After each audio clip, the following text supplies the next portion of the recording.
All right, so get this. Imagine being told you have terminal cancer, right?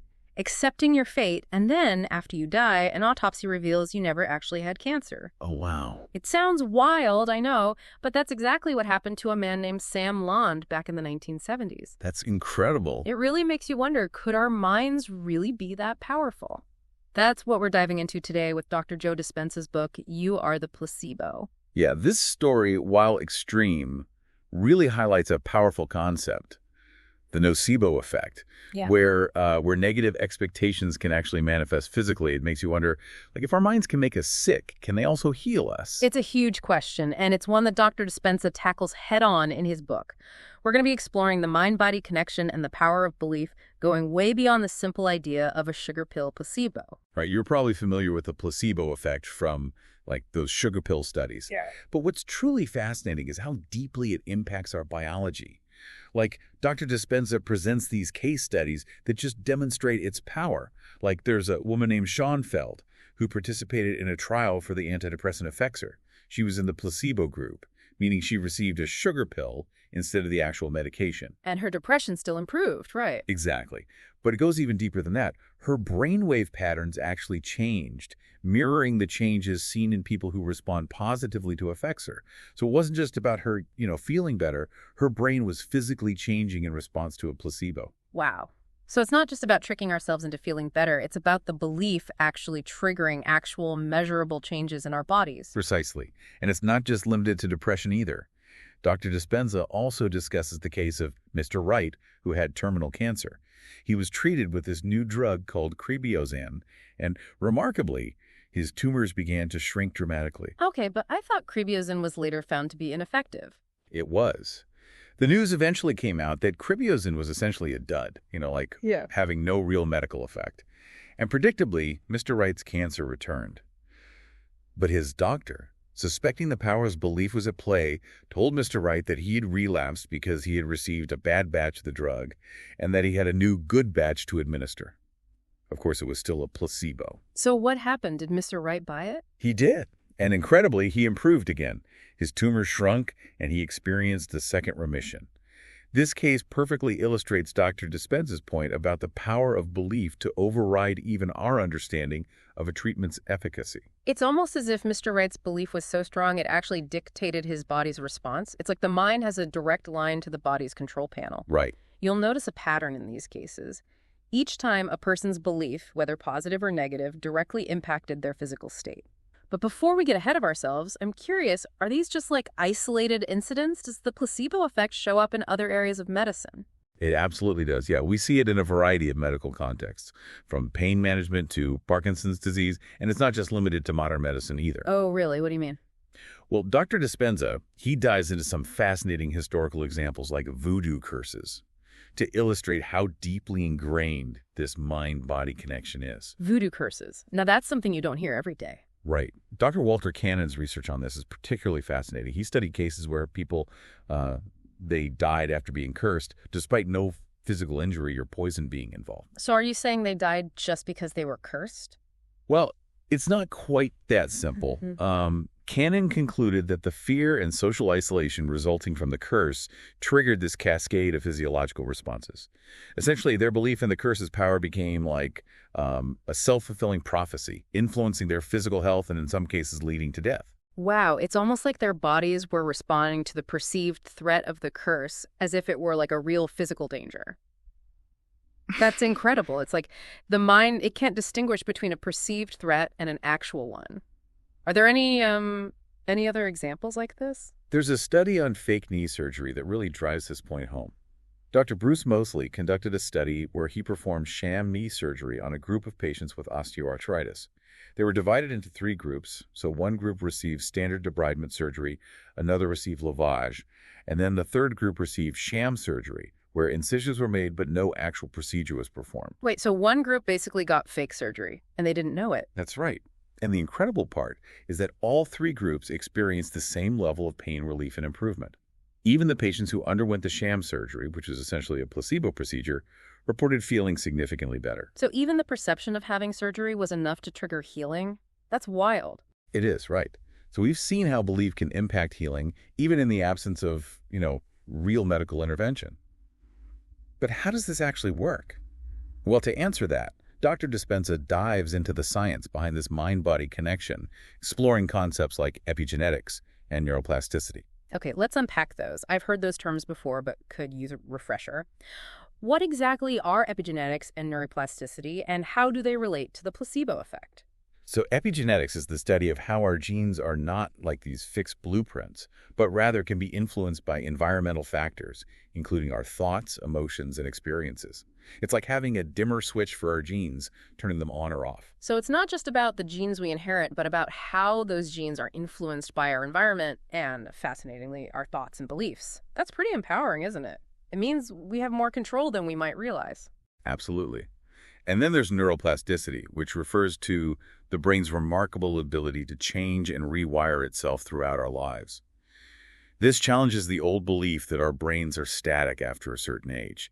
Our brains are constantly forming new connections and pathways based on our experiences and, importantly, our thoughts. So it's like our brains are super adaptable computers that can constantly upgrade and reprogram themselves, and our thoughts and beliefs play a crucial role in that process. Exactly. And this is where the impact of stress becomes so important. Chronic stress isn't just a feeling, it has a tangible impact on our bodies, triggering the fight or flight response and disrupting our natural healing process. Dr. Dispenza, he shares some alarming research about how stress can actually affect gene expression. For example, studies have shown that stressed individuals, they take longer to heal from wounds. It's like our bodies are constantly in this emergency mode and healing gets put on hold. Yeah, when we're chronically stressed, our bodies prioritize survival over repair and regeneration. It's as if our resources are being diverted away from processes that promote long-term health and well-being. So it seems like understanding these concepts of epigenetics, neuroplasticity, and the impact of stress is key to unlocking the power of the placebo effect. Precisely. And that's what makes Dr. Dispenza's book so compelling. He doesn't just present the science and the stories. He offers a pathway for actually applying these principles to our own lives. He calls it becoming the placebo. Yeah. It really begs the question, if our minds are powerful enough to make us sick, like we saw with Sam Wand, right, could they also hold the key to healing? That's the million-dollar question, and Dr. Dispenza seems to think so. Yeah. He argues that we can tap into that healing power, and he calls it becoming the placebo. I think that's what makes his book so fascinating. He doesn't just lay out the science and the stories. He provides like a roadmap for how we can actually apply these principles in our own lives. Okay, so how do we actually become the placebo? Right. Is it just a matter of positive thinking? It goes beyond simple positive thinking. Dr. Dispenza, he highlights the importance of cultivating a positive mindset. Okay. Practicing gratitude and vividly imagining desired outcomes.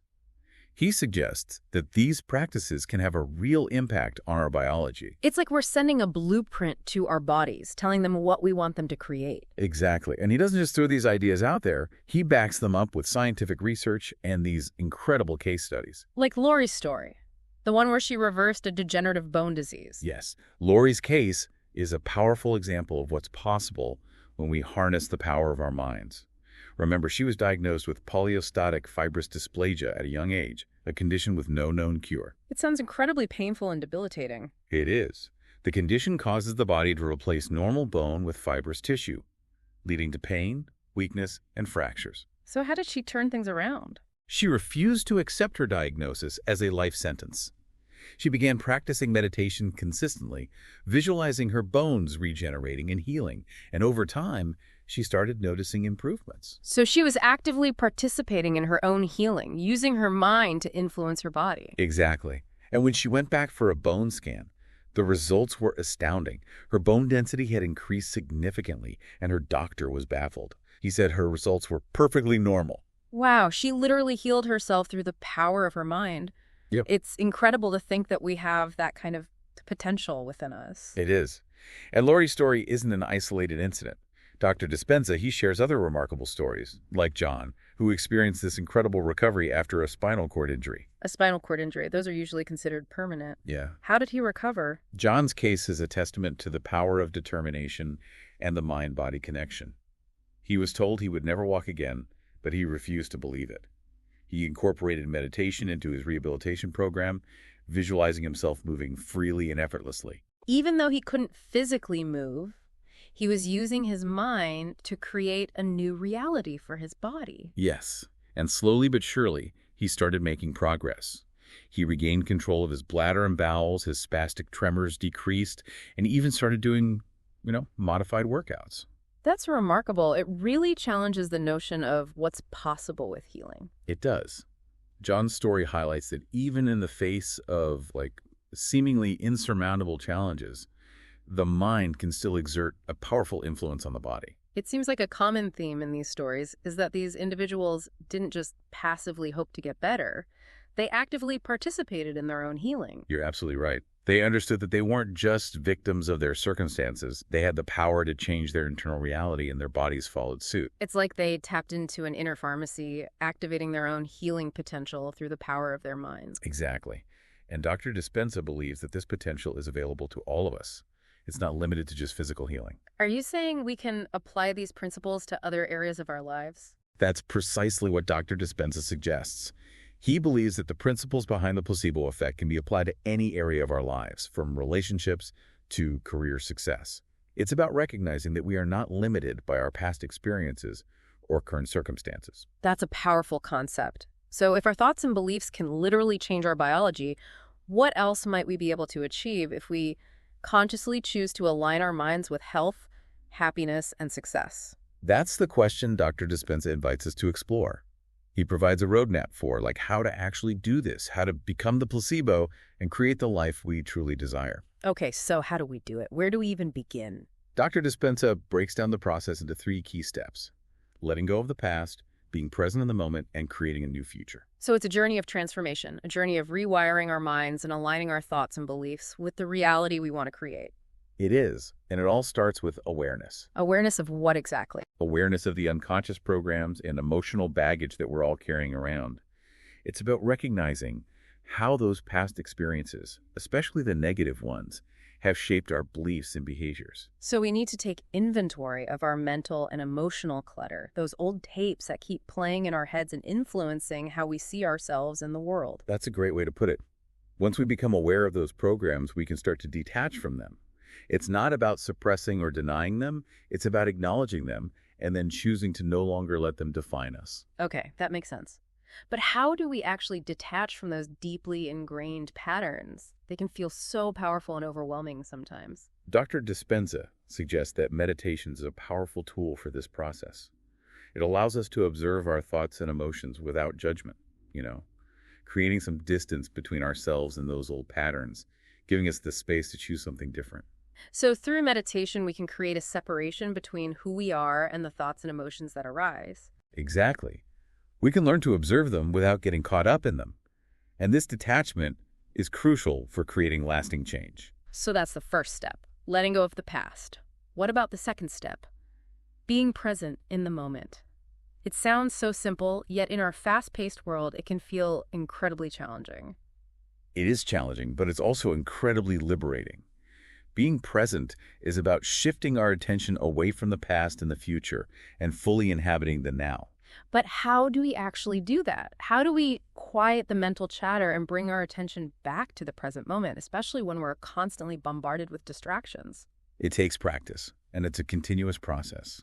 One technique is to focus on our senses, noticing the sights, sounds, and sensations around us. When we engage our senses, we're naturally more present. So it's about bringing our attention back to the physical world, to the experience of being alive in this moment. Exactly. And when we find ourselves drifting into thoughts about the past or worries about the future, we gently bring our attention back to the present. It's like training a muscle. The more we practice being present, the easier it becomes. Precisely. And the benefits are immense. When we're fully present, we're no longer dwelling on past regrets or worrying about future uncertainties. We're free to experience life as it unfolds, with a sense of openness and curiosity. I can see how that state of presence would be incredibly valuable, both for our mental and emotional well-being and for our ability to create positive change in our lives. Absolutely. The final step in Dr. Dispenza's process is creating a new future. This is where we start to envision the life we want and then take steps to align our thoughts, beliefs, and actions with that vision. So we're not just passively wishing for things to change, we're actively shaping our reality through our thoughts, beliefs, and actions. That's right. It's about becoming the architects of our own lives, creating a blueprint based on possibility rather than limitation. It's about becoming the architects of our own lives, creating a blueprint based on possibility rather than limitation. That's a powerful shift in perspective. It is, and it involves cultivating positive emotions like gratitude, joy, and love. These emotions, they actually have a powerful impact on our biology, signaling our genes in ways that promote health and well-being. It's like we're feeding our bodies with positive energy. Exactly. And when we vividly imagine a desired outcome, our brains and bodies respond as if it's already happening. Dr. Dispenza refers to this as creating a new internal reality. Yes, it's about shifting our internal state to align with our goals and aspirations, creating like a vibrational match for what we want to attract into our lives. So we're not just thinking positive thoughts, we're creating a new energetic blueprint for our lives. That's a great way to put it. But it's not about forcing things to happen, right? You got it. It's not about trying to force things to happen or controlling the outcome. It's about surrendering to the process, trusting that the universe will support our intentions when we're aligned with our highest good. That can be a tough concept to grasp, especially in our Western culture where we're often taught to, like, strive and control. It is a shift in perspective, but it's a crucial one. When we let go of the need to control, we open ourselves up to, like, infinite possibilities. So it's about finding that balance between taking action and surrendering to the unknown. Exactly. It's about being intentional with our thoughts and actions while also trusting that the universe has our back. This has been such an incredible deep dive. I feel like I've learned so much about the power of the mind and the potential we all have within us. It's both humbling and empowering. It is, and it's just the tip of the iceberg. There's so much more to explore in Dr. Dispenza's work. If our listeners are interested in learning more, where can they find his book? His book, You Are the Placebo, is available online and at most major bookstores. I highly recommend checking it out. It's a fascinating read filled with inspiring stories and practical guidance for harnessing the power of your mind. Thanks for taking this deep dive with us. It's been my pleasure. Until next time, remember, you truly are the placebo, and you have the power to create the life you desire.